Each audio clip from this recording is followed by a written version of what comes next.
Vector को कैसे हम लोग सब्सट्रैक्ट करते हैं। बाकी एनालिटिकल मेथड आएगा वो सबसे आसान है, सबसे बेटर है। तो एनालिटिकल मेथड आएगा तो एनालिटिकल मेथड हम लोग वेक्टर सब्सट्रैक्शन के बाद ही पढ़ेंगे, है ना। चलो हेडिंग डालो बाबू, वेक्टर सब्सट्रैक्शन। वेक्टर सब्सट्रैक्शन क्या होता है देखते हैं।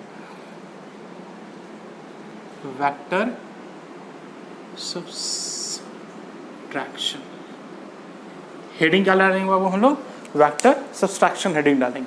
वेक्टर सब्सट्रैक्शन में क्या है, तो पहले थोड़ी सी चीज़ें आपको जानना पड़ेगा। देखो बाबू, मान लो कि ये ए वेक्टर है, ए वेक्टर ये है, ठीक है। तो हम आपको बोले कि what do you mean by minus of the A vector. अगर ये ए वेक्टर है तो minus of the A vector, देखो दोनों का अगर मॉड डालोगे तो mod of this vector and mod of this vector, that is the A vector, ठीक है, दैट इज ए। लेकिन यहाँ पे माइनस साइन रिप्रेजेंट कर रहा है, इसका मतलब माइनस साइन सिर्फ और सिर्फ क्या रिप्रेजेंट करता है बाबू, डायरेक्शन रिप्रेजेंट करता है। क्या रिप्रेजेंट करता है, डायरेक्शन रिप्रेजेंट करता है। बोलो समझ में आई बात। तो माइनस साइन सिर्फ डायरेक्शन रिप्रेजेंट करता है। तो ए वेक्टर का डायरेक्शन अगर इधर है तो माइनस ए वेक्टर का डायरेक्शन क्या होगा, जस्ट इसके अपोजिट डायरेक्शन, है ना। अपोजिट डायरेक्शन किधर होगा, इधर हो तो जाएगा इधर। लेकिन अब थोड़ा सा ध्यान से सोचना है कि जितना मैग्नीट्यूड इसका होगा उतना ही मैग्नीट्यूड भी इसका होगा, है ना। मैग्नीट्यूड में कोई चेंजमेंट नहीं होगी क्योंकि ये ए वेक्टर है तो ये क्या है, minus of the A vector है, ठीक है, इतना ही है। अगर हम बोल दें एग्जाम्पल में कि A vector is due east, then minus A vector will be option A due west, B due east, C due north, option D due south. बोलो कौन सा ऑप्शन सही होगा। तो ऑप्शन क्या है, अगर ए वेक्टर ईस्ट की ओर है, अगर ये ईस्ट मानते हैं तो ईस्ट के जस्ट ऑपोजिट डायरेक्शन में कौन सा होता है, यहाँ देखो नॉर्थ, इधर साउथ, ईस्ट और वेस्ट। तो ईस्ट के जस्ट अपोजिट डायरेक्शन में कौन सा होगा, वेस्ट। तो मतलब आंसर कौन सा होगा, तो माइनस ए वेक्टर होगा इधर की ओर, वेस्ट की ओर होगा। तो इसमें कौन सा ऑप्शन है, ऑप्शन ए इज करेक्ट। बोलो कोई दिक्कत नहीं, है ना, कोई दिक्कत, बैठो बैठो। तो ये अपना क्या हो गया, आंसर आ गया। बोलो कोई दिक्कत साहब नहीं। तो ये समझना था कि माइनस का मतलब क्या होता है। अब ये देखो कि ए वेक्टर का मॉड अगर करोगे तो वो भी ए ही आएगा, अब minus of the A vector का मॉड करोगे तो वो भी क्या आएगा, ए ही आएगा। तो दोनों का मैग्नीट्यूड क्या होता है, सेम होता है, लेकिन डायरेक्शन क्या होता है, अपोजिट होता है, ठीक है, बस यही है। तो आओ ध्यान से देखते हैं वेक्टर सब्सट्रैक्शन। तो वेक्टर सब्सट्रैक्शन भी आपके पैरेललोग्राम लॉ से, ट्रायंगल लॉ से, पॉलीगॉन लॉ से, ऐसे सबसे करेंगे, लेकिन हमें उतना करने की जरूरत नहीं है। हम आपको सिर्फ और सिर्फ ट्रायंगल लॉ से वेक्टर सब्सट्रैक्शन बता रहे हैं, है ना। तो हम लोग हेडिंग डालेंगे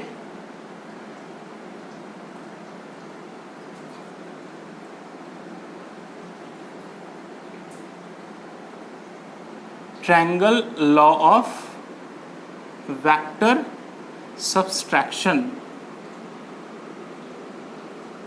ट्रायंगल ऑफ वेक्टर सब्सट्रैक्शन। तो ट्रायंगल ऑफ वेक्टर सब्सट्रैक्शन क्या है, तो देखो कहता है क्या कि आपको गिवन डेटा है, कह रहे हैं कि ए और बी दो वेक्टर हैं और दोनों किसी एंगल पे हैं, है ना।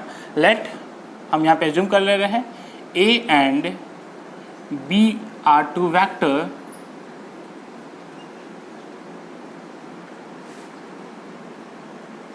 kept at an angle theta, then find a vector minus b vector, है ना। that is ये क्या होगा, इसका रिजल्टेंट वेक्टर हो जाएगा। तो यही आपको फाइंड आउट करना है। अब देखो तो कहता है कि ये आपका ए वेक्टर है और ये आपका कोई भी कह रहा है क्या कि बी वेक्टर है ना। ये आपका ए वेक्टर है और ये बी वेक्टर है और ये कितने एंगल पे बाबू, थीटा डिग्री के एंगल पे है। तो कह रहे हैं क्या कि बताओ A vector minus B vector that is resultant vector क्या होगा, इन दोनों का सब्सट्रैक्शन क्या होगा, है ना। आओ तो क्या करते हैं, तो सबसे पहले ट्रायंगल लॉ क्या कहता है कि पहले के हेड पे दूसरे का टेल पहले बना लो, है ना। तो अकॉर्डिंग टू ट्रायंगल लॉ में क्या हम लोग सीखे थे बाबू, अगर ये ए वेक्टर था, है ना, तो पहले के हेड पे दूसरे का टेल डाल देते थे तो ये बी वेक्टर हो जाता था और रिजल्टेंट आपका ये हो जाता था, ठीक है। ये रिजल्टेंट आपका होता था, ये आपका रिजल्टेंट वेक्टर होता था, और ये होता था A vector plus B vector. But आपको करना क्या है, minus of the B vector. तो सोच इसको आप क्या करोगे, अगर आप मानते हो ये ए वेक्टर है और बी वेक्टर ये है, बी वेक्टर ये है, तो सोच minus of the B vector क्या होगा, तो minus of the B vector होगा आपका इसके जस्ट ऑपोजिट डायरेक्शन वाला। नहीं, बी वेक्टर इधर है तो माइनस बी वेक्टर क्या होगा, माइनस बी वेक्टर ऐसे हो जाएगा। बोलो कोई दिक्कत नहीं। थोड़ा ए वेक्टर को थोड़ा बड़ा बना लो। बोलो कोई शक बाबू? नहीं। अब आपको क्या कह रहा है, क्या कि आपको फाइंड आउट करना है R vector is equals to A vector minus B vector. आपको यही फाइंड आउट करना है। तो साहब ए वेक्टर ये हो गया, बी वेक्टर ये हो गया, पहले के हेड पे दूसरे का टेल, रिजल्टेंट क्या होगा, ये आपका रिजल्टेंट होगा। पहले के हेड पे दूसरे का टेल, रिजल्टेंट पहले के टेल से दूसरे के हेड तक, तो ये आपका क्या हो जाएगा, रिजल्टेंट वेक्टर हो जाएगा। और ये क्या हो जाएगा, ए वेक्टर माइनस बी वेक्टर। देख इसमें करा कुछ नहीं साहब, कुछ नहीं हुआ इसमें, ठीक है। पहले ए वेक्टर था तो उसको साइन के साथ बना लिए, माइनस बी वेक्टर, और माइनस बी वेक्टर ये हो गया। तो अब ये देख, ये भी ट्रायंगल ऑफ फॉलो कर रहा है, पहले के हेड पे दूसरे का टेल, रिजल्टेंट पहले के टेल से दूसरे के हेड तक, ये रिजल्टेंट हो जाएगा। अब कहते हैं क्या कि सोचो एंगल के बारे में थोड़ा सोचते हैं। ये वाला एंगल कितना था, थीटा, नहीं, तो अब क्या होगा कि ये वाला एंगल कितना हो जाएगा, ये भी थीटा हो जाएगा, नहीं। तो सोच हमें चाहिए क्या, ए और बी के बीच का एंगल, तो ए और बी के बीच का एंगल क्या है, ए वेक्टर इधर है और बी वेक्टर इधर है, तो बाहर वाला एंगल लेते हैं। तो हम हमेशा ये वाला एंगल यूज करेंगे। कौन सा एंगल यूज करेंगे बाबू, ये वाला एंगल कितना हो जाएगा, 180 माइनस थीटा। बोलो कोई दिक्कत, ए वेक्टर और बी वेक्टर के बीच का एंगल कितना हो गया, ए वेक्टर और माइनस बी वेक्टर के बीच का एंगल कितना हो गया, 180 माइनस थीटा। बात समझ में आई कि ए और बी दोनों थीटा एंगल पे हैं, तो ए वेक्टर इधर है, बी वेक्टर इधर है। मतलब इसका एक और डायग्राम आप ऐसे देख सकते हो ना, this is the A vector and this is your B vector, और दोनों कितने एंगल पे हैं, थीटा एंगल पे हैं। तो कह रहे क्या कि A vector minus B vector करो, तो ए वेक्टर बना लिया, बी वेक्टर भी बना लिया, और बी वेक्टर का माइनस बी वेक्टर कर दिया साहब, बात खत्म। अब इन दोनों, ये एंगल थीटा, ये वाला एंगल थीटा। अब एक हॉरिजॉन्टल लाइन पे टोटल एंगल कितना सब्सटेंड हो जाता है, 180 डिग्री। तो ये वाला एंगल अगर थीटा हो गया तो ये वाला एंगल कितना हो जाएगा, 180 माइनस थीटा। बोलो कोई दिक्कत वाली बात नहीं है साहब, समझ में आ गया, शाबाश। अब क्या है कि पहले के हेड पे दूसरे का टेल, रिजल्टेंट पहले के टेल से दूसरे के हेड तक, यही हमारा क्या है, ट्रायंगल लॉ कहता है। अब ट्रायंगल लॉ से साहब इसका डायग्राम बना लो, देखो क्या रिजल्टेंट आता है। अब इसी का मैग्नीट्यूड पता करना है। अरे बोलो हाँ, मैग्नीट्यूड पता करना है, मतलब ये ऐसे दोनों साइड मोड़ लगा लिए, तो यही मैग्नीट्यूड पता करना है। अब तो सोच आपको क्या करना है कि यहाँ से एक परपेंडिकुलर ड्रॉ कर दिया गया, तो परपेंडिकुलर ड्रॉ कर दिया। अब एक काम करें, एक मान ले, इसको मान लो O, इसको मान लो A, इसको मान लो B, इसको मान ले C, है ना। बोलो कोई दिक्कत, पूरा मान लिया हमने। अब क्या कहता है, तो सोच कि साहब यहाँ से यहाँ तक की लेंथ कितनी होगी, OA की लेंथ कितनी होगी, OA की लेंथ, OA की लेंथ कितनी होगी, तो मॉड ऑफ A हो जाएगी। नहीं, अब तो सोच अगर हम बोले कि CA की लेंथ कितनी हो जाएगी, CA की लेंथ कितनी हो जाएगी, तो तुम देखो ध्यान से, CA दिखाई दे रहा है, CA और ये है। हम आपसे बोले कि यहाँ से यहाँ तक की लेंथ A होगी, तो ये मॉड ऑफ A हो जाएगी, कोई दिक्कत नहीं। यहाँ से यहाँ तक की लेंथ नहीं हो जाएगी, ये मॉड ऑफ A हो जाएगी। अब हमें पूछना है यहाँ से यहाँ तक की लेंथ कितनी होगी, तो तू सोच ये वाली लेंथ कितनी होगी, तो ये वाली जो लेंथ होगी इसको हम मान सकते हैं मॉड ऑफ B, नहीं mod of minus of B के बराबर हो जाएगा। तो ये वाली लेंथ कितनी है, मॉड ऑफ B। तो सोचो कि ये वाली लेंथ कितनी हो जाएगी, तो जिसके साथ एंगल हटाओ, कॉस में हटाओ साइन में, तो ये वाली लेंथ हो जाएगी CA। ये वाली जो लेंथ होगी यहाँ से यहाँ तक की लेंथ, ये वाली लेंथ कितनी हो जाएगी, ये हो जाएगी मॉड ऑफ B इधर की और कॉस थीटा। नहीं समझ में आ रहा तो ये ट्रायंगल बना लो आप, ये ट्रायंगल आप बना लो, इसको हम बाद में मिटा देंगे। यहाँ पे देखो ये ऐसे है, ये ऐसे है, ये ऐसे है, ठीक है। ये आपका है C, ये आपका A, और ये आपका क्या बन जाता है B, कोई दिक्कत नहीं। और ये वाला एंगल आपको कितना है, थीटा, कोई दिक्कत नहीं। ये वाला लेंथ कितना है, ये माइनस B है, तो इसका मॉड करोगे तो क्या हो जाएगा, मॉड ऑफ B वेक्टर आ जाएगा कि नहीं आएगा, एक ही बात है, ये मॉड ऑफ B आपका आ जाएगा। अब कहता है क्या कि ये वाली लेंथ कितनी होगी, ये वाली लेंथ कितनी होगी, तो ये वाली लेंथ कितनी हो जाएगी, ये वाली लेंथ आ जाएगी mod of B cos theta, नहीं ये वाली, और ये वाली कितनी होगी, mod of B sine theta. कैसे, तो साइन थीटा कॉस थीटा कर लो साहब इसमें, बोलो यहाँ पे साइन थीटा बराबर क्या होगा, तो साइन थीटा इज बेसिकली बोलो कितना होगा, this by this, B C upon A B, या साइन थीटा बराबर कितना हो जाएगा, बी सी की वैल्यू कितनी हो जाएगी आपको, बी सी कहाँ है, बी सी की वैल्यू बी सी ही है, निकालना है, और ए बी की वैल्यू कितनी हो जाएगी, मॉड ऑफ बी, तो बी सी बराबर कितना हो जाएगा, mod of B sine theta. बोलो कोई दिक्कत, ये वाला आ गया। ऐसे ही आप ये वाला लोगोगे तो कॉस थीटा लगा लो, तो कॉस थीटा इज बेसिकली क्या होगा, कॉस थीटा, तो बेस अपॉन हाइपोटेनस, तो ए सी अपॉन हाइपोटेनस क्या हो जाएगा, ए बी, ए सी की वैल्यू कितनी है, निकालनी ही है, और ए बी की वैल्यू कितनी है, मॉड ऑफ बी, या ए सी बराबर कितना हो जाएगा, mod of B cos theta. बोलो कोई दिक्कत नहीं साहब, आंसर। तो देखो ए सी या सी क्या हो जाएगा, mod of B cos theta. ये वाली लेंथ हमारी इतनी आ गई। अब तो सोच हमें निकालना क्या है, तो हमें निकालना है ए बी, हमें निकालना है ए बी है। अगर ए बी निकालना है तो हम किस ट्रायंगल को देखेंगे, ओ सी बी को देखेंगे या बी सी ए को देखेंगे। फिर से हमें निकालना क्या है, ओ बी, यही तो रिजल्टेंट वेक्टर है, तो ओ बी निकालेंगे तो हमारे पास यहाँ पे दो ट्रायंगल बनते नजर आ रहा है ना। तो हम ट्रायंगल कौन सा यूज करेंगे, बी ओ सी, नहीं बी ओ सी ही यूज करेंगे, तभी ये वाला आर निकल पाएगा। बोलो कोई दिक्कत तो नहीं।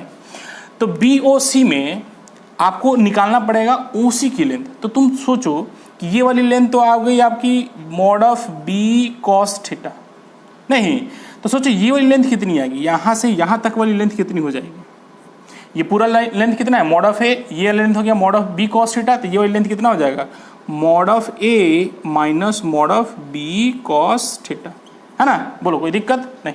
तो यहाँ से आपका मिल जाएगा ओ सी की वैल्यू हो जाएगी mod of A minus mod of B cos theta. बोलो कोई दिक्कत नहीं, ये वाली लेंथ आपको पता चल गया। नेक्स्ट, अब बाकी सब पता है। इस वाले डायग्राम को हम मिटाते हैं। हाँ देख लो बाबू, मिटा दो, आ जाओ, तो सब यहाँ लिख दिए हैं।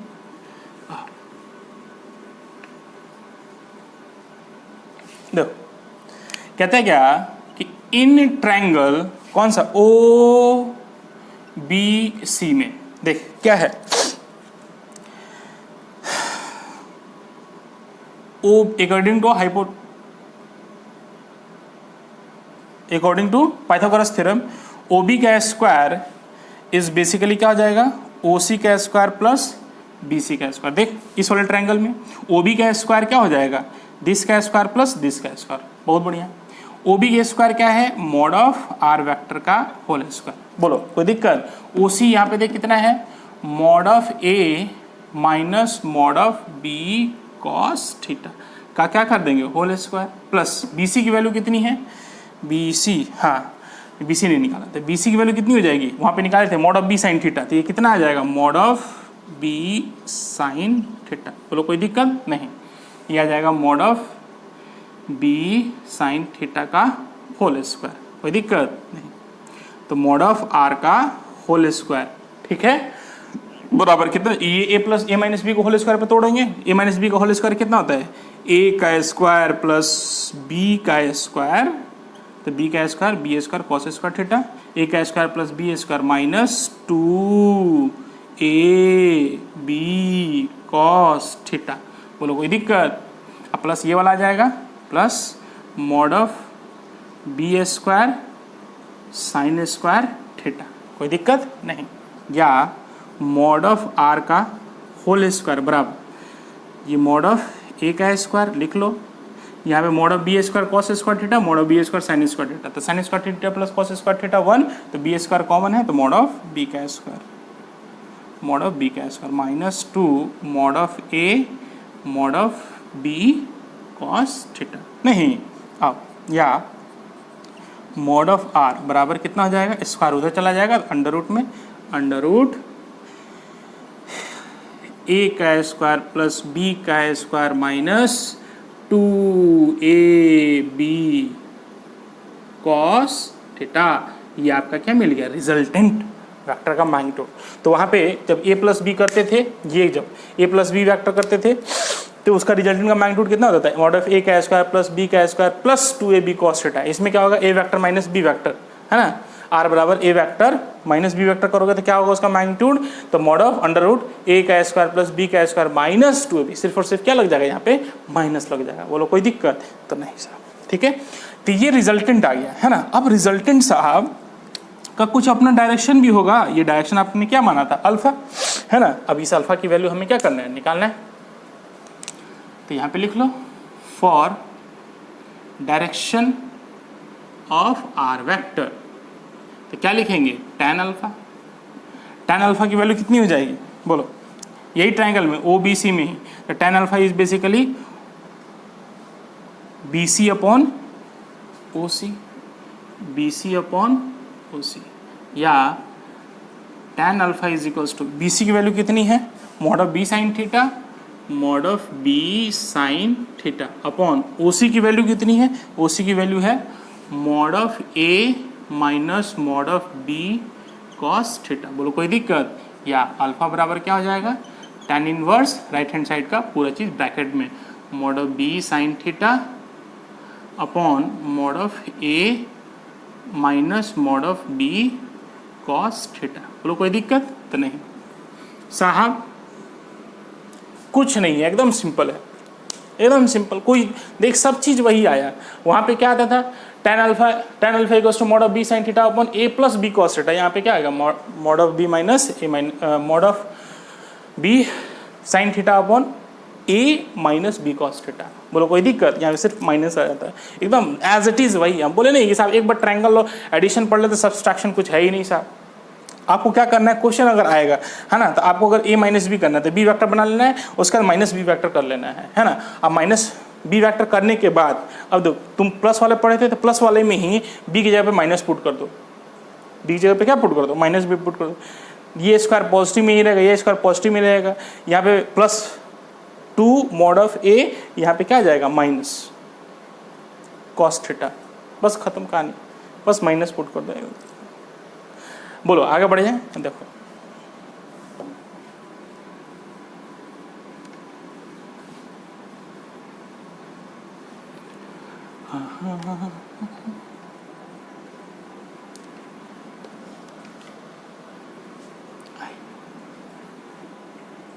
यही था आपका वेक्टर सब्सट्रैक्शन। बाकी हम लोग क्या पढ़ेंगे, एनालिटिकल मेथड में जब पढ़ेंगे, है ना, तो और ये फील्ड के साथ आएगा।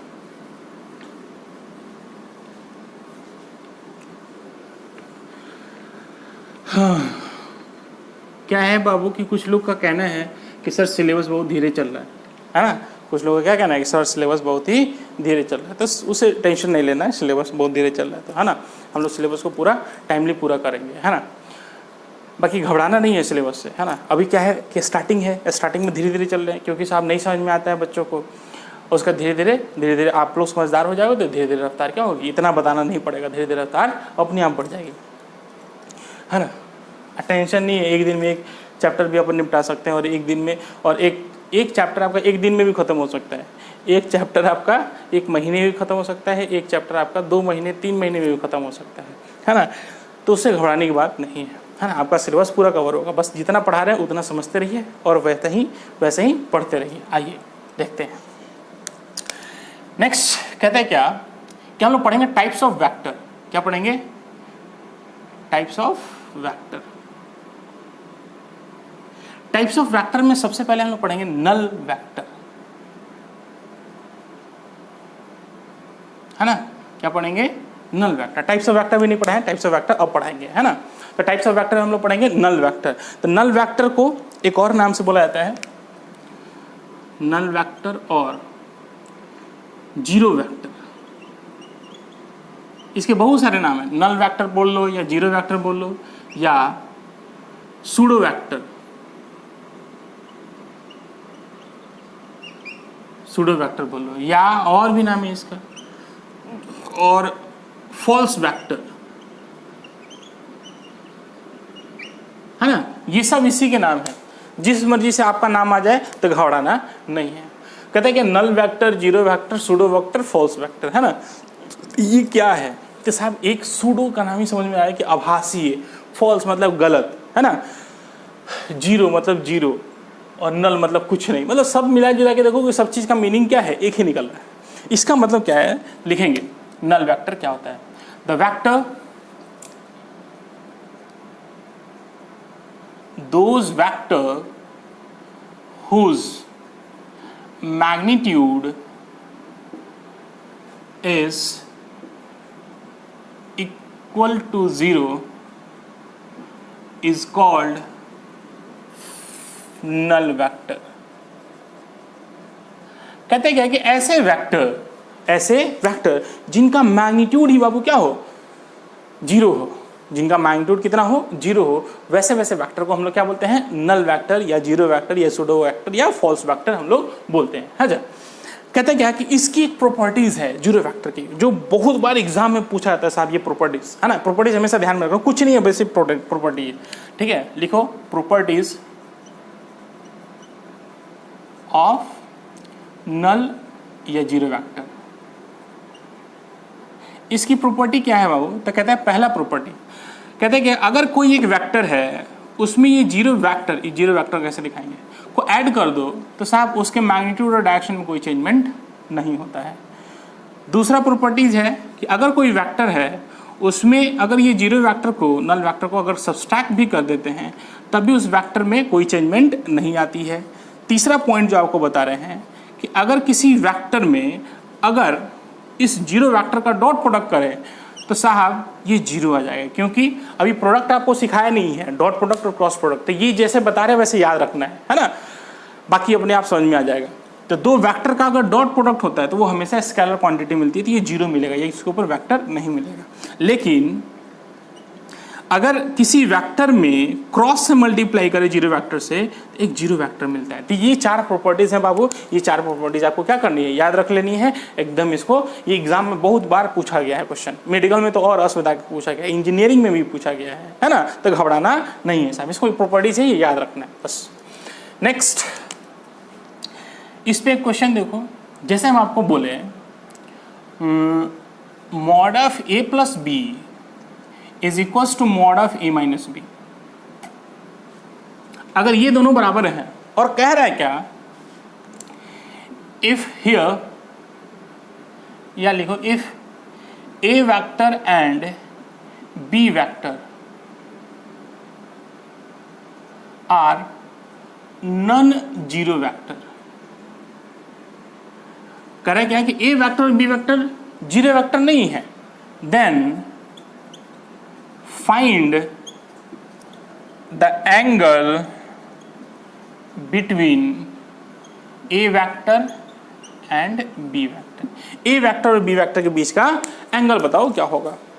तो क्वेश्चन क्या दिया हुआ है कि mod of a plus B is equal to mod of a minus B है ना, तो कह रहा है a और b के बीच का एंगल कितना होगा। बहुत बढ़िया, देखते हैं। तो सोच, पहले तो इसी से निकालते हैं, चूंकि mod of a plus B vector बराबर है mod of A minus B vector. इसको थ्योरेटिकली और ज्योमेट्रिकली दोनों तरीके से बताएंगे जो कि दिमाग में आएगा। ये क्या है, रिजल्टेंट है, ये भी क्या है, रिजल्टेंट है। इस रिजल्टेंट का फॉर्मूला लिख ले, है ना। इसका क्या फॉर्मूला होता है, अंडर रूट ए का स्क्वायर प्लस बी का square plus 2 mod of A mod of B cos theta का अंडर रूट। बोलो कोई दिक्कत, बराबर। इसका बता क्या होता है, under root mod of A का square plus mod of B का square minus 2 mod of A mod of B cos theta. बोलो कोई दिक्कत नहीं। आप दोनों साइड स्क्वायर कर दो तो अंडर रूट खत्म हो जाएगा साहब, ये कैंसिल आउट हो जाएगा, तो बचेगा क्या, मॉड ऑफ ए का square plus mod of B का square plus 2 mod of A mod of B cos theta. बोलो बात समझ में आ रही बाबू, दोनों साइड स्क्वायर कर दो ना, बात खत्म यार, क्यों टेंशन ले रहे हो। ये देखो इधर आ जाएगा मॉड ऑफ ए का square plus mod of B का square -2 mod of A mod of B cos theta. ठीक है, ये ए का स्क्वायर बी का स्क्वायर गया तो वो भी इधर आ गया, तो क्या आ जाएगा 4 mod of A mod of B cos theta is equals to 0। ये पूरा मैग्नीट्यूड है, उधर जाएगा तो 0 जाएगा, या cos theta is equals to 0, या थीटा बराबर क्या हो जाएगा कॉस इनवर्स 0। इसका मतलब क्या हो गया 90 डिग्री। मतलब ए वेक्टर और बी वेक्टर के बीच का एंगल क्या हो जाएगा 90 डिग्री हो जाएगा। ठीक है, इसको हम ज्योमेट्रिकली बताते हैं, लेकिन फिलहाल के लिए ये समझे कैसे आया, वो समझ में आया कुछ नहीं, जो गिवन डेटा था उसी को हमने यूज़ कर लिया, बात खत्म कर लिया, आगे बढ़ा लिया, आंसर आ गया। जल्दी करो।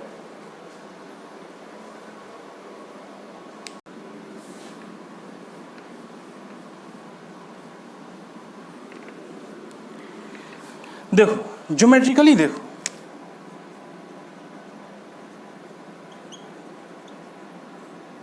कहते क्या कि अगर ये ए वेक्टर है ये बी वेक्टर है, ये ए वेक्टर है ये बी वेक्टर है, ए प्लस बी करोगे तो क्या आएगा ए वेक्टर है बी वेक्टर, इनके बीच एंगल 90 डिग्री।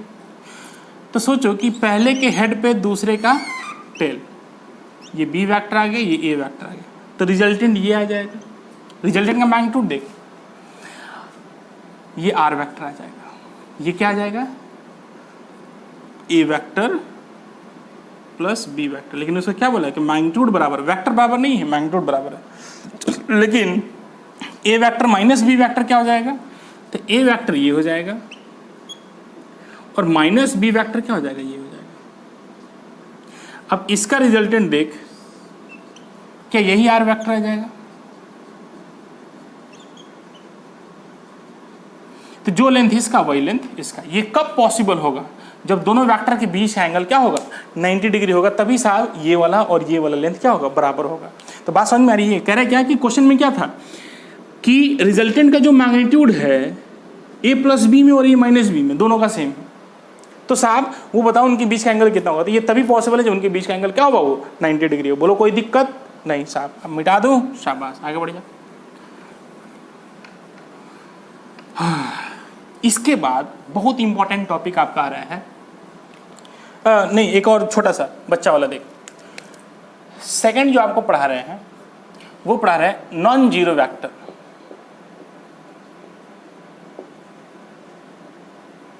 साहब नाम से ही पता है, बोल रहे ये सब फालतू की चीजें हैं साहब, है ना। बोल नॉन जीरो वेक्टर किसे बोलते हैं, कहते हैं ऐसे वेक्टर जिनका मैग्नीट्यूड जीरो नहीं होगा उसको नॉन जीरो वेक्टर कहेंगे। जितने सारे वेक्टर जिनका मैग्नीट्यूड जीरो नहीं थे सब नॉन जीरो वेक्टर थे। तो कह रहे हैं ऐसे वेक्टर जिनका मैग्नीट्यूड जीरो नहीं हो, the vector whose magnitude is not equals to zero, then that vector is called non zero vector. बात खत्म कर, चल नेक्स्ट आगे बढ़। तीसरा, थर्ड है very important, that is the unit vector. साहब ये काफी लंबा चलेगा अभी, मतलब लंबा क्या चलेगा अभी, यूनिट वेक्टर है ना, ये आपका चलेगा यूनिट वेक्टर। अब यूनिट वेक्टर क्या होता है साहब बताओ। कहते हैं यूनिट, कहते हैं कि अभी जीरो वेक्टर पढ़ा जिसका मैग्नीट्यूड जीरो हो, नॉन जीरो पढ़ा जिसका मैग्नीट्यूड जीरो नहीं हो। अब कहते हैं यूनिट वेक्टर, तो कहते हैं ऐसे वेक्टर जिनका मैग्नीट्यूड क्या हुआ वो 1 हो। यूनिट मतलब 1, यूनिट मतलब क्या होता है 1 इकाई। कहते हैं कि ऐसे वेक्टर जिनका मैग्नीट्यूड क्या हो 1 हो, वैसे वैसे वेक्टर को हम लोग क्या बोलते हैं साहब यूनिट वेक्टर। पहले लिख लो दोज वेक्टर, देखो बाबू जल्दी लिखो, दोज वेक्टर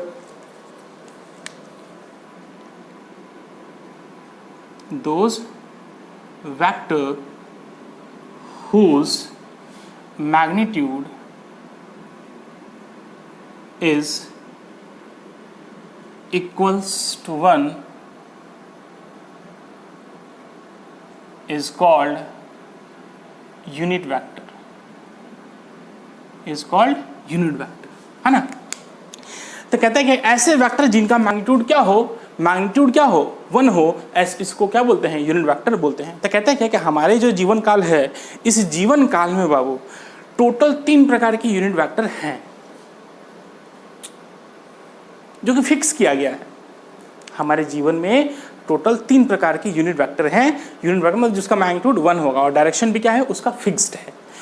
उसका मैग्नीट्यूड भी 1 फिक्स किया गया है और उसका डायरेक्शन भी पर्टिकुलर डायरेक्शन में फिक्स किया गया है, ठीक है। तो वैसे वैसे वेक्टर हमारे पास 3 है टोटल, इन्हीं 3 यूनिट वेक्टर के बारे में हमें अभी फिलहाल पढ़ना है ना। तो देखो कह रहे क्या, there are 3 types of unit vector, types of unit vector. तो 3 टाइप्स के होते हैं। पहला होता है एक यूनिट वेक्टर आई होता है, नहीं रुक जाओ, पहले symbolic information of the unit vector, है ना। सिंबल देखो यूनिट वेक्टर क्या होता है, सिंबल ऑफ यूनिट वेक्टर कहता है क्या कि कोई भी एक वेक्टर है ना, कोई भी वेक्टर है और इसका अगर इस वेक्टर को अगर यूनिट वेक्टर में लिखना है, मतलब यूनिट वेक्टर में देखना है, तो यूनिट वेक्टर में देखना है तो कहता है क्या कि इसका यूनिट वेक्टर चाहिए। इसका मतलब वो कोई भी अल्फाबेट है, उस अल्फाबेट के ऊपर एक कैप लगा दो। क्या लगा दो? अल्फाबेट के ऊपर कैप लगा दो, इसको हटा दो, ये हटा दो। कहते हैं क्या कि यूनिट वेक्टर लिखना है तो कोई भी अल्फाबेट है, उस अल्फाबेट के ऊपर अगर आप एरो लगा देते तो ये एक वेक्टर बन जाता है। तो उसका कुछ अपना पर्टिकुलर मैग्नीट्यूड होता है, उसका कुछ अपना डायरेक्शन भी होता है। लेकिन यूनिट वेक्टर कहता है क्या कि अगर कोई भी अल्फाबेट है, उस अल्फाबेट के ऊपर एक कैप लगा दो, है ना, तो ये क्या होगा? यूनिट वेक्टर होगा। मतलब इसका एक अपना डायरेक्शन होगा, लेकिन इसका मैग्नीट्यूड क्या होगा? हमेशा this is a unit vector. और इसका मैग्नीट्यूड जो होगा, magnitude of this vector is always equals to 1। ठीक है, बात समझ में आ गई? नहीं मतलब इस कैप का ए के ऊपर कैप लगा दिया, ए बी के ऊपर कैप लगा दिया, सी के ऊपर कैप लगा दो, वो सब क्या रिप्रेजेंट करने लगेंगे? Unit vector. मतलब देखते समझ जाना है साहब, ये तो इसका मैग्नीट्यूड 1 है, और उसका मॉड लगा दो कि मतलब वो मैग्नीट्यूड की बात करी जा रही है, तो मैग्नीट्यूड कितना हो जाएगा? 1। यही है साहब यूनिट वेक्टर। तो कह रहा है क्या कि types of unit vector, types of unit vector. Unit vector के क्या टाइप्स हैं बाबू? तो पहला आपका होता है आई, सिंबॉलिक इंफॉर्मेशन है और इसके ऊपर क्या लगा दिया? एक कैप लगा दिया गया। दूसरा है आपका जे और इसके ऊपर कैप लगा दिया। और तीसरा जो आपका है के है और इसके ऊपर भी क्या लगा दिया गया? कैप लगा दिया गया। कहते क्या, देखो इसमें आई एक यूनिट वेक्टर है। अरे वाह, यूनिट वेक्टर किसे कहते हैं? ऐसे वेक्टर जिनका मैग्नीट्यूड 1 हो, उसको हम लोग यूनिट वेक्टर बोलते हैं। सिंबॉलिक इन्फॉर्मेशन क्या है, कैसे दिखाते हैं यूनिट वेक्टर कैसे दिखाते हैं? तो कहते हैं कोई भी अल्फाबेट है, उसके ऊपर क्या लगा दो? एक टोपी लगा दो। क्या लगा दो? टोपी लगा दो, ये कैप लगा दिया, उसी को क्या बोलते हैं? वो यूनिट वेक्टर रिप्रेजेंट करने लगेगा। अगर ये इसका मॉड लोगे तो मॉड क्या बन जाएगा? 1। अब कहते हैं क्या कि देखो हमारे पास मात्र 3 ऐसे यूनिट वेक्टर हैं जो कि वेल डिफाइंड है, हमारे जीवन काल में डिफाइंड है उनका। तो वो वेल डिफाइंड यूनिट वेक्टर कौन से हैं? तो एक है आई है, दूसरा जे है, तीसरा के कैप है। आई कैप, जे कैप, के कैप, ये तीनों हमारे क्या है? यूनिट वेक्टर है। अब इस तीनों का मैग्नीट्यूड देखोगे तो क्या होगा? 1 होगा। इसका मॉड ऑफ आई देखोगे बाबू, मॉड ऑफ आई करोगे तो ये क्या हो जाएगा? 1। मॉड ऑफ जे करोगे, इसका भी मैग्नीट्यूड 1 ही होगा। और मॉड ऑफ के करोगे तो इसका भी मैग्नीट्यूड क्या होगा? 1 ही होगा। तो तीनों यूनिट वेक्टर हैं, तो मतलब मैग्नीट्यूड तो क्या होगा? 1 ही होगा। लेकिन कहते हैं क्या कि इस आई कैप का जो डायरेक्शन है, आई कैप का डायरेक्शन होगा वो ऑलवेज फिक्स्ड है। आई कैप का डायरेक्शन एक्स एक्सिस को रिप्रेजेंट करता है। Direction is always along positive X axis. I cap is a unit vector whose magnitude is equals to 1, but the direction of the I cap is always along positive x axis. मतलब positive x axis के along कोई vector होगा, है ना, तो उसमें I cap होगा, direction fixed हो गया। I cap का मतलब ये साहब पॉजिटिव x axis में है, फिक्स्ड किया गया है। ये हम और आप इसको चेंज नहीं कर सकते। अब J cap का मैग्नीट्यूड तो 1 होगा, लेकिन इसका जो डायरेक्शन होगा is always along positive Y axis. हमारे पास 3 एक्सिस हैं, एक्स वाई जेड, तो ये सब तीनों एक्सिस के लिए एक एक आपको यूनिट वेक्टर मिलता है, भगवान ने कुदरत ने दिया है आपको। I cap is the unit vector along positive X axis, J cap is the unit vector which is directed along positive Y axis, and K cap is the unit vector which is directed along, direction is always along positive Z axis. ये positive Z axis के along होगा। बोलो कोई दिक्कत बाबू? नहीं। ये 3 vector है, इसका डायरेक्शन किधर है वो सब याद रखना है, एक्स वाई जेड, है ना। ये 3 एक्सिस हैं आपका, है ना, ये आपका x, ये y और ये z। तो इधर की ओर i कैप हो गया, इधर की ओर j कैप हो गया, इधर की ओर k कैप हो गया। बोलो कोई दिक्कत नहीं। अब कहता है क्या कि अगर हम आपसे बोले बाबू देखो कि आई कैप का डायरेक्शन किधर है, पॉजिटिव एक्स एक्सिस के अलॉन्ग है, तो हम बोले कि minus of the I cap का डायरेक्शन क्या होगा, तो minus of the I cap का डायरेक्शन बोल बाबू किधर होगा, तो ये होगा direction along negative X axis. बोलो कोई दिक्कत नहीं, माइनस रिप्रेजेंट कर रहा है, जिधर एक्स एक्सिस होगा उसका पॉजिटिव, उसका अपोजिट में क्या होगा, माइनस आई कैप होगा, मतलब आई कैप का डायरेक्शन किधर होगा, नेगेटिव एक्स एक्सिस के अलॉन्ग। वैसे ही minus of the J cap का डायरेक्शन किधर होगा, direction along negative Y axis. और के कैप का डायरेक्शन किधर होगा, माइनस के कैप का अलॉन्ग नेगेटिव जेड एक्सिस। बोलो कोई दिक्कत। और इन सब का मैग्नीट्यूड कितना होगा, इस सब का magnitude mod of minus A cap is equals to 1, mod of minus J cap is equals to 1, mod of minus K cap is equals to 1। सबका मैग्नीट्यूड कितना होगा, 1 ही होगा। बोलो कोई दिक्कत बाबू इतना समझने में। आई जे के इज द 3 यूनिट वैक्टर। ये क्या है, यूनिट वैक्टर जिसका मैग्नीट्यूड 1 होता है। आई जे के, हम बार बार वो रिपीट कर रहे हैं कि आई जे के 3 यूनिट वैक्टर होते हैं जिसका magnitude X axis, Y axis और जेड एक्सिस के अलॉन्ग फिक्स्ड है। आई कैप का मतलब एक्स एक्सिस के अलॉन्ग, जे कैप का मतलब वाई एक्सिस के अलॉन्ग, के कैप का मतलब जेड एक्सिस के अलॉन्ग। थोड़ा सा न्यूमेरिकल से आपको समझ आते हैं। देखो जैसे हम बोले अगर आपको ऐसे,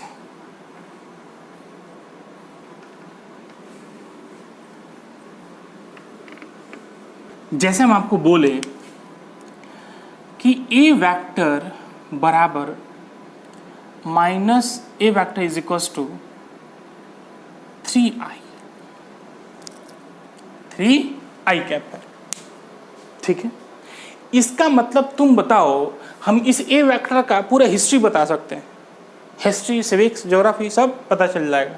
हम कहें ए वेक्टर एक ऐसा वेक्टर है जिसका मैग्नीट्यूड 3 है और डायरेक्शन किधर है, एक्स, पॉजिटिव एक्स एक्सिस के अलॉन्ग। नहीं बात समझ में एकदम ठीक है।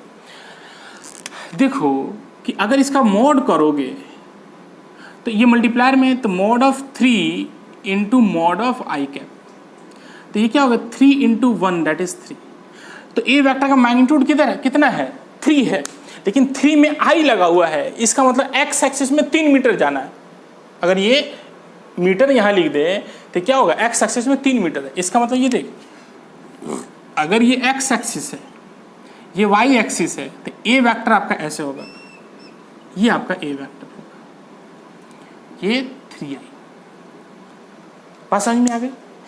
ये आई के साथ में जो लगा रहेगा मल्टीप्लायर जो होगा वो उसका मैग्नीट्यूड बताएगा, और इसके आगे जो साइन होगा प्लस या माइनस का वो उसका डायरेक्शन भी बताएगा। तो आई कैप पॉजिटिव एक्स एक्सिस में है तो पॉजिटिव एक्स एक्सिस की डायरेक्शन हो गया। जैसे हम आपको बोले एग्जांपल, और एग्जांपल ले समझना है पहले। अगर हम बोले B vector is equals to minus of the 4j, B vector क्या है, माइनस ऑफ द 4j है, इसका मतलब सोच क्या है, इसका पूरा हिस्ट्री सिविक ज्योग्राफी बता। बोल, हम पूछे कि बता बी वेक्टर का मैग्नीट्यूड कितना है, तो साहब 4। बी वेक्टर किस डायरेक्शन में, तो माइनस वाई एक्सिस में है। हाँ है, देख ये एक्स एक्सिस, ये वाई एक्सिस, ये निगेटिव वाई एक्सिस, ये positive Y axis, positive X axis, negative X axis, positive negative Y axis. तो ये क्या हो जाएगा, 4 इधर हो जाएगा, माइनस 4j, बात खत्म। देख इधर हो गया, यही आपका बी वेक्टर हो गया। बी वेक्टर किधर है, माइनस 4j, बात खत्म। बोल, बात समझ में आई, नहीं आया। हाँ, अब कहोगे सर बी वेक्टर तो ए वेक्टर क्या यूनिट वेक्टर है, तो देख ले क्या ए वेक्टर का मैग्नीट्यूड 1 है, तो नहीं, A vector is not a unit vector, है ना। अब पहचान कैसे करें कि साहब कौन सा वेक्टर यूनिट वेक्टर है और कौन सा वेक्टर यूनिट वेक्टर नहीं है। बात समझ में आ रही है, पहचान करना पड़ेगा ना कि साहब हम बोले कि साहब A vector is a unit vector, तो साहब कहाँ दिखाई दे रहा है, इसका मैग्नीट्यूड तो 1 है ही नहीं। करेंगे ऐसे वेक्टर जिनका मैग्नीट्यूड 1 हो उसको यूनिट वेक्टर बोलते हैं। और 3 हमारे पास वेल डिफाइंड यूनिट वेक्टर हैं जिसका मैग्नीट्यूड ऑलवेज 1 होगा, उनका डायरेक्शन भी फिक्स्ड है, और वो आई, जे और के हैं, कोई दिक्कत नहीं। जैसे देख क्वेश्चन देख, हम आपसे पूछें, हम आपसे क्या करें, पूछे कि बाबू तुम हमको ये बताओ, क्वेश्चन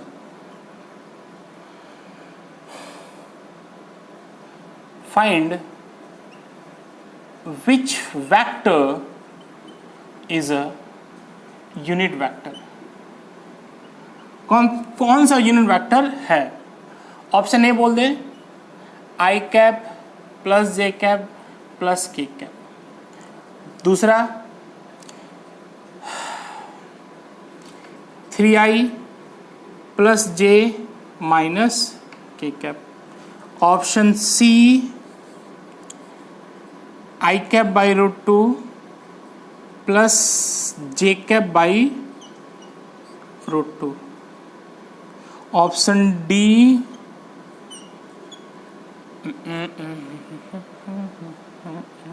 एक काम करो, इसको थोड़ा रहने दो, इसको देखो I cap plus J cap कर लो, और इसको कर रहे हैं आई cap by √3 plus J cap by √3 plus K cap by √3।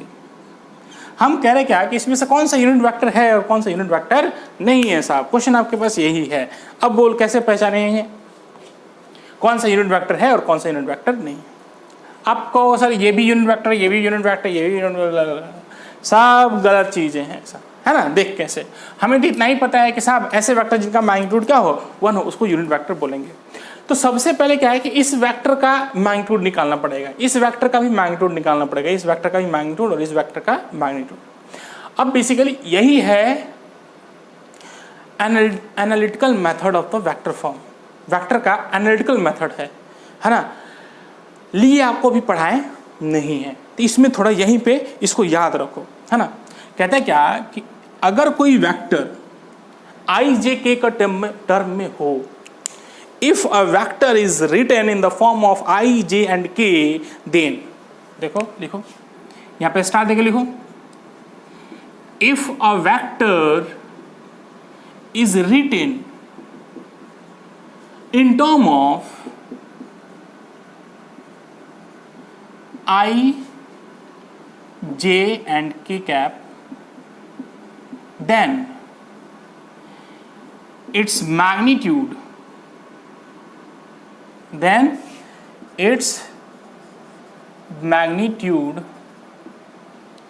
will be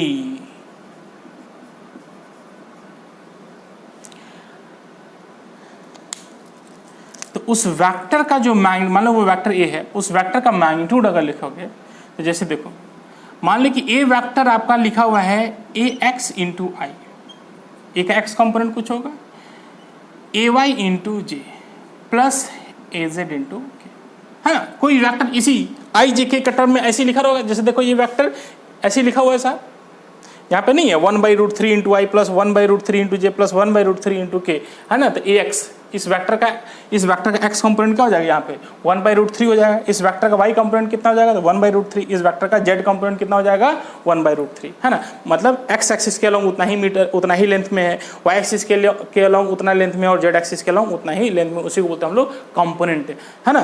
कि एक्स एक्सिस के अलोंग कितना कंपोनेंट लाई कर रहा है। खैर वो बाद में चीज़ है, हम लोग बाद में इसको पढ़ेंगे, लेकिन फिलहाल के लिए इस क्वेश्चन को सॉल्व करने के लिए आपको ये चीज़ याद रखना पड़ेगा। बाकी हम आपको बता देंगे कि सब ये सब क्या क्या चीज़ें हैं। ये हम लोग जब breaking of vector into its component जब पढ़ेंगे तो उसमें ये सारी चीजें अपने आप क्लियर हो जाएंगी, क्या है कैसे क्यों है, ठीक है। हम सब चीज पढ़ेंगे इसको फिर से, लेकिन फिलहाल अभी के लिए इस क्वेश्चन को सॉल्व करने के लिए इसको याद रखना है कि अगर कोई वेक्टर आई जे के टर्म में अगर लिखा हो तो उसका मैग्नीट्यूड होगा मॉड ऑफ ए। याद रखो ये फॉर्मूला है, कहता है कि under root X component into I, X component का square sorry plus y component का स्क्वायर प्लस z कंपोनेंट का स्क्वायर। यही इस वेक्टर का मैग्नीट्यूड निकालने का सबसे आसान तरीका है। देखो इसको बोलेंगे हम लोग, ये i के साथ जो भी लिखा रहेगा इसको बोलेंगे x कंपोनेंट। क्या बोलेंगे x कंपोनेंट। j के साथ जो भी मल्टीप्लायर में होगा उसको बोलेंगे y कंपोनेंट। क्या बोलेंगे y कंपोनेंट। और k के साथ जो भी मल्टीप्लायर में होगा उसको बोलेंगे हम लोग z component of the vector. बोलो कोई दिक्कत। आओ ऑप्शन नंबर ए को चेक करते हैं। इसका मान लो कि ये आपका a वेक्टर है, ये आपका b वेक्टर है, ये आपका c वेक्टर है, ये आपका d वेक्टर है ना। इसका मॉड निकाल लें। मॉड ऑफ ए वेक्टर बोल कितना होगा, अंडर रूट एक्स कंपोनेंट का स्क्वायर प्लस वाई कंपोनेंट का स्क्वायर प्लस जेड कंपोनेंट का स्क्वायर। तो साहब इसके आगे कुछ नहीं है तो क्या छिपा है 1, इसके आगे कुछ नहीं है तो क्या छिपा है 1 + 1 + 1 छिपा हुआ है ना। आओ तो मॉड ऑफ ए निकालोगे तो क्या होगा, अंडर रूट एक्स कंपोनेंट का स्क्वायर मतलब 1 का स्क्वायर, साइन के साथ यहाँ पे पुट कर देना है। वाई कंपोनेंट 1 का स्क्वायर, जेड कंपोनेंट 1 का स्क्वायर, कितना आ गया साहब अंडर रूट 3, 1 का स्क्वायर 1 + 1 + 1 कितना आ गया 3। तो साहब मॉड ऑफ ए क्या 1 के बराबर है, तो no, mod of A is not equals to 1, so this is not a unit vector, इसलिए ऑप्शन क्या है गलत है, ये भी यूनिट वेक्टर नहीं है। इसको देख लो अब आओ मॉड ऑफ बी कैप देखो, mod of B under root X component, यहाँ पे भी एक्स कंपोनेंट क्या है 1 का स्क्वायर प्लस वाई कंपोनेंट भी क्या है 1 है, ठीक है, यहाँ पे 1 छुपा है, यहाँ पे 1 छुपा है, तो कितना हो गया अंडर रूट 2, तो which is not equals to mod of B is not equals to 1, इसलिए ये भी क्या है यूनिट वेक्टर नहीं है साहब। आओ इसको देखते हैं ऑप्शन सी को, ऑप्शन सी देखो, अब यूनिट वेक्टर चलेगा। सी देखो कह रहे क्या कि मॉड ऑफ सी वेक्टर क्या होगा, अंडर रूट एक्स कंपोनेंट देखो, तो एक्स कंपोनेंट यहाँ पे क्या है बोलो, इस सी वेक्टर का पैसे लिख सकते हैं ना बाबू, C vector is equals to 1/√2 into I plus 1/√2 into, ऐसे लिख सकते हैं ना इसी चीज़ को, देखो यही चीज़ है, सेम चीज़ है, बोलो कोई दिक्कत तो नहीं। तो कहते हैं कि एक्स कंपोनेंट का स्क्वायर, तो एक्स कंपोनेंट क्या है 1/√2 का होल स्क्वायर प्लस 1/√2 का होल स्क्वायर, बोलो करेंगे कि नहीं करेंगे, करेंगे, तो बराबर कितना आ जाएगा 1/√2 डेट इज 1/2 प्लस 1/2 कितना हो जाएगा 1, नहीं तो 1 हो गया। तो मॉड ऑफ सी बेसिकली कितना आ गया 1 आ गया, तो साहब ये यूनिट वेक्टर है, ये यूनिट वेक्टर है, बोलो कोई दिक्कत तो नहीं। ऐसे ही निकाल लो डी ऑप्शन देखो, तो D option the mod of D vector बोलो कितना हो जाएगा अंडर रूट एक्स कंपोनेंट का स्क्वायर, तो एक्स कंपोनेंट क्या हो जाएगा 1/√3 का होल स्क्वायर प्लस 1/√3 का होल स्क्वायर प्लस 1/√3 का होल स्क्वायर, बोलो कोई दिक्कत तो नहीं।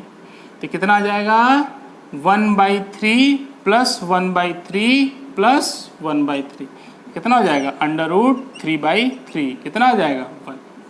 तो मॉड ऑफ डी वेक्टर कितना आ गया, mod of D vector is equals to 1 है ना, इसलिए क्या है ये भी यूनिट वेक्टर है, ये भी यूनिट वेक्टर है। ऐसा क्यों बोला, तो यूनिट वेक्टर हमने एक डिफिनेशन पढ़ा था कि साहब ऐसे वेक्टर जिनका मैग्नीट्यूड क्या हो 1 हो उसको हम लोग क्या बोलते हैं यूनिट वेक्टर। इससे बहुत सारी चीज़ें आपको थोड़ी थोड़ी क्लियर आई होंगी, बाकी नेक्स्ट क्लास में इसको और आगे डील करेंगे है ना। बाय।